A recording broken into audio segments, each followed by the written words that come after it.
Welcome to Apoorva's Nalabagam.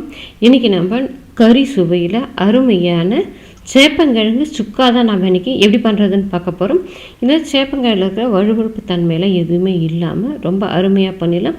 மசாலாவெல்லாம் பாருங்கள் எந்த அளவுக்கு நல்லா கோட் ஆகிட்டு டேஸ்ட் ரொம்பவே அருமையாக இருக்கும். வாங்க இப்போ இந்த சுவையான சேப்பங்கிழங்கு சுக்கா எப்படி பண்ணலான்னு பார்க்கலாம்.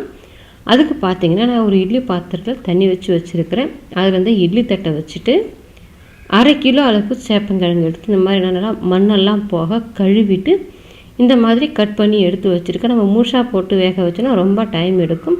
இந்த மாதிரி 3-4 நம்ம கட் பண்ணிவிட்டு சேர்க்கும்போது சீக்கிரமாகவே வெந்து வந்துடும். நீங்கள் தண்ணியில் போட்டு வேக வச்சிங்கன்னா அந்த வழுவழுப்பு தன்மையெல்லாம் இருக்கும். இந்த மாதிரி நம்ம ஆவியில் வேக வைக்கும்போது வழுவழுப்பு தன்மை அவ்வளோவா இருக்காது. இப்போ இந்த சேப்பங்கிழங்குல உப்பு சேர்றதுக்காக ஒரு சின்ன கிண்ணத்தில் ஒரு 1/2 டம்ளர் அளவுக்கு தண்ணி சேர்த்துட்டு அதில் 1/2 ஸ்பூன் உப்பு சேர்த்துருக்கேன், தூள் உப்பு. அதை கரைச்சிட்டு அந்த உப்பு தண்ணி அந்த சேப்பங்கிழங்கு மேலே அப்படியே தெளித்து விடுங்க. இந்த மாதிரி தெளித்து விட்டு வேக வைக்கும்போது அந்த சேப்பங்கிழங்கு நமக்கு நல்லா உப்பு ஏறி வரும். இப்போ ஒரு 10 நிமிஷம் மூடி வச்சிங்கன்னா போதும், வெந்துடும். இப்போ நம்ம சேப்பங்கிழங்கு மூடி வச்சுருந்து பார்த்திங்கன்னா ஒரு 10 நிமிஷம் ஆகுது. நீங்கள் ஒரு ஷார்ப்பான கத்தியோ இல்லை டூத் பிக்கோ வச்சு இது மாதிரி குத்தி பார்த்தீங்கன்னா பாருங்கள் நல்லா நைஸாக இறங்குது, நல்லாவே வெந்துடுச்சு. இந்த மாதிரி நீங்கள் தோல் உரித்து பார்த்தீங்கன்னா உரிக்கிறது நல்லா ஈஸியாக வருது பாருங்கள். இந்த மாதிரி சேப்பங்கிழங்கு நல்லா வெந்து வந்துச்சுன்னா தான் தோல் உறிஞ்சி வரும். இப்போ நல்லா தோல் உறிஞ்சி வர்றதால இது நல்லா வெந்துடுச்சு. இப்போ இதை வெளியில் எடுத்து வச்சுட்டு ஆற வச்சு தோலெல்லாம் உரிச்சிட்டு எடுத்துக்கோங்க. இப்போ ஒரு கடாயில் ஒரு 5 டேபிள் ஸ்பூன் எண்ணெய் சேர்த்துருக்கேன். இந்த கடாய் நிறைய பேர் கேட்டிருந்தீங்க, இப்போ நம்மக்கிட்ட சேலுக்கு அவைலபிளாக இருக்குது. ஸ்க்ரீனில் நான் கொடுக்குற நம்பருக்கு வாட்ஸ்அப் பண்ணுங்கள், டீட்டெயில்ஸ் சென்ட் பண்ணுறேன். எண்ணெய் காஞ்ச பிறகு அடுப்பை மீடியம் ஃப்ளேமுக்கு மாற்றிட்டு இந்த சேப்பங்கிழங்கு அதில் சேர்த்துட்டு நல்லா கோல்டன் கலரில் வர்ற வரைக்கும் ஃப்ரை பண்ணிக்கோங்க. மீடியம் ஃப்ளேமில் வச்சுட்டு ஃப்ரை பண்ணிங்கன்னா நல்லா கிறிஸ்பியாக ஃப்ரை ஆகி வரும். இந்த மாதிரி நம்ம ஃப்ரை பண்ணி செய்யும்போது இந்த வழுவழுப்பு தன்மை இருக்காது. இப்போ இதுக்கு மசாலா அரைக்கிறதுக்கு பார்த்திங்கன்னா ஒரு 20-25 சின்ன வெங்காயம் தோல் உரிச்சிட்டு மிக்ஸி கப்பில் போட்டிருக்கேன். சின்ன துண்டு இஞ்சி, அது கூடவே ஒரு 10 பல் பூண்டு அதை சேர்த்துட்டு அது கூடவே ஒரு சில அளவுக்கு தேங்காவை பல்லாக எடுத்து வச்சுருக்கேன். துருவிட்டு சேர்க்குற மாதிரி தான் 1 டேபிள் ஸ்பூன் அளவுக்கு தேங்காய் சேர்த்துக்கோங்க, வாசனை நல்லாயிருக்கும். அது கூடவே காரத்துக்கு 4 வரமிளகா, 1 டீஸ்பூன் அளவுக்கு மிளகு. நம்ம பார்த்திங்கன்னா மிளகாவும் சேர்க்குறோம், மிளகும் சேர்க்குறோம். நீங்கள் உங்கள் காரத்துக்கு தகுந்த மாதிரி 2யும் கலந்து சேர்த்துக்கோங்க. அது கூடவே 1/2 ஸ்பூன் சோம்பு, 1/2 ஸ்பூன் சீரகம், 1 கொத்து கருவேப்பிலை, கொஞ்சமாக ஃப்ரெஷ்ஷான மல்லி இலை. இது எல்லாத்தையும் சேர்த்துட்டு தண்ணி சேர்க்காமல் குறப்பாக அரைச்சி எடுத்துடும். தண்ணி சேர்த்து அரைக்கக்கூடாது. பல்ஸில் போட்டு எடுத்திங்கன்னா உங்களுக்கு கரெக்டான அளவில் மஞ்சி வரும். இப்போ பார்த்திங்கன்னா பல்ஸில் போட்டு கரெக்டான அளவில் மையை வச்சு எடுத்துருக்கேன் பாருங்கள். இந்த மாதிரி மஞ்சி வந்ததுன்னா போதும், குறப்பாக தான் அரைக்கணும். இப்போ நம்ம மசாலா அரைக்கிறதுக்குள்ளே இந்த சேப்பங்கிழங்கு பாருங்கள் நல்லாவே ரோஸ்ட்டாக ஃப்ரை ஆகி வந்திருக்கு பாருங்கள். இப்போ நம்ம எண்ணெயை வடிச்சிட்டு வெளியில் எடுத்துக்கலாம். இப்போ நான் 1/2 கிலோன்றதுனால இது 2 டைமாக தான் போட்டு ஃப்ரை பண்ணிக்க போகிறோம். நம்ம நிறைய போட்டால் நிறைய எண்ணெய் சேர்க்குற மாதிரி இருக்கும். அதனால் பாதி ஃபஸ்ட்டு ஃப்ரை பண்ணிவிட்டு மீதம் உள்ளதையும் இதே மாதிரி நான் கோல்டன் கலரில் ஃப்ரை பண்ணிவிட்டு எடுத்துக்கிறேன்.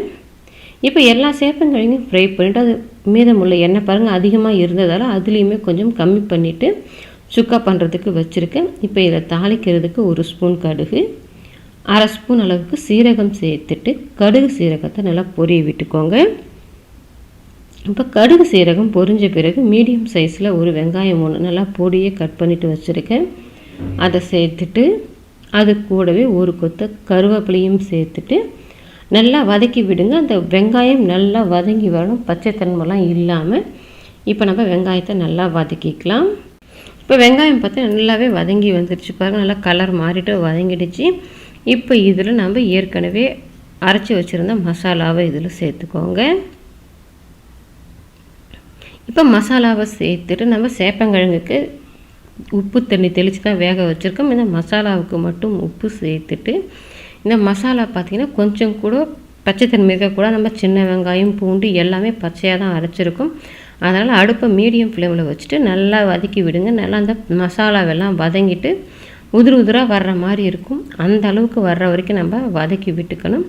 இப்போ இந்த மசாலா நல்லா வதங்கட்டும். இப்போ பார்த்திங்கன்னா உங்களுக்கு தெரியும், இந்த மசாலா பார்க்க நல்லா நிறம் மாறிட்டு நல்லா உதிராக வர்ற அளவுக்கு வதங்கிருச்சு பாருங்கள். இந்த அளவுக்கு இந்த மசாலா வதங்கி வந்த பிறகு இதில் 1/4 ஸ்பூன் மஞ்சத்தூள், ஏற்கனவே நம்ம மிளகு சேர்த்து அரைச்சிருக்கோம். இருந்தாலும் நம்ம இப்போ மிளகாத்தூள் சேர்த்தோம்னா தான் நமக்கு வந்து சேப்பங்கிழங்கு நல்லா காரம் ஏறி வரும். 1/2 ஸ்பூன் தனி மிளகாத்தூள், 1 ஸ்பூன் மல்லித்தூள் சேர்த்துருக்கேன்.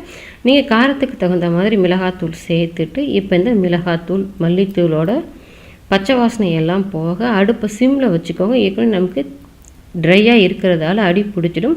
சிம்மில் வச்சுட்டு இந்த மிளகாத்தூள் மல்லித்தூள் எல்லாத்தோடையுமே பச்சை வாசனை போக வதக்கி விட்டாச்சு. இப்போ இதில் ஒரு 1/2 டம்ளர் அளவுக்கு தண்ணி சேர்த்துக்கோங்க. அதிகம் வேண்டாம், 1/2 டம்ளர் தண்ணி சேர்த்துக்கோங்க. நம்ம என்ன தான் வதக்கியிருந்தாலும் இந்த பச்சைத்தன்மைலாம் அப்போ தான் போகும். தண்ணி ஊற்றிட்டு நல்லா கலந்து விட்டிங்கன்னா அப்படியே கிரேவி மாதிரி வரும் பாருங்கள். இந்த மாதிரி கிரேவி மாதிரி வந்த பிறகு நம்ம ஏற்கனவே ஃப்ரை பண்ணி வச்சுருக்கிற அந்த சேப்பங்கிழங்கு இதில் சேர்த்துக்கோங்க. ட்ரையாக இருந்துச்சுன்னா நமக்கு அந்த சேப்பங்கிழங்குல அந்த மசாலாவெல்லாம் ஒட்டி பிடிக்காது. இந்த மாதிரி கொஞ்சமாக அதிகமாக தண்ணி சேர்க்காம 1/2 டம்ளர் தண்ணி சேர்த்து கிரேவி பதத்துக்கு நம்ம கொண்டு வந்துட்டு அதுக்கப்புறமா இந்த மாதிரி சேப்பங்கிழங்கை சேர்த்து நம்ம நல்லா வதக்கி விடும்போது பார்த்திங்கன்னா உங்களுக்கு அந்த சேப்பங்கிழங்குல எல்லாம் அந்த மசாலா ஒட்டி பிடிச்சிக்கும். அடுப்பு மீடியம் ஃப்ளேமில் வச்சுட்டு ஒரு 10 நிமிஷத்துக்கு நல்லா கலந்து விடுங்க. அப்போ தான் அந்த சேப்பங்கிழங்குல காரம், மசாலா, உப்பு எல்லாமே நல்லா ஏறி சாப்பிட்றதுக்கு நல்லாயிருக்கும். இப்போ ஒரு 10 நிமிஷத்துக்கு கலந்து விட்டுக்கோங்க. இப்போ நான் பார்த்தீங்கன்னா ஒரு 10 நிமிஷத்துக்கு நல்லா கலந்து விட்டுருந்தேன் பாருங்கள். நல்லா அந்த சேப்பங்கிழங்குல மசாலா எல்லாமே நல்லா கோட்டாகி ஒட்டி பிடிச்சி அந்த மசாலாவுமே நல்லா ஏறி இருக்கும். ஒவ்வொரு சேப்பங்கிழங்குலையும் பாருங்கள் அந்த மசாலா நல்லா ஒட்டியிருக்கு பாருங்கள். இப்போ நமக்கு நல்லா அருமையான கறி சுவையில் ஃப்ரெஷ்ஷாக மசாலா அரைச்சி பண்ண சேப்பங்கிழங்கு சுக்கா ரெடி ஆகிடுச்சு. நீங்களும் உங்கள் வீட்டில் ட்ரை பண்ணி பாருங்கள். ட்ரை பண்ணி பார்த்துட்டு எப்படி வந்ததுன்றதை கமெண்ட் செக்ஷனில் சொல்லுங்கள். லைக் பண்ணுங்கள், ஷேர் பண்ணுங்கள். அபூர்வாஸ் நலபாகத்துக்கு சப்ஸ்கிரைப் பண்ணுங்கள். கூடவே பெல் பட்டனையும் கிளிக் பண்ணுங்கள். அப்போ தான் என்னோடய அப்லோட்ஸ்லாம் உங்களுக்கு உடனடியாக கிடைக்கும்.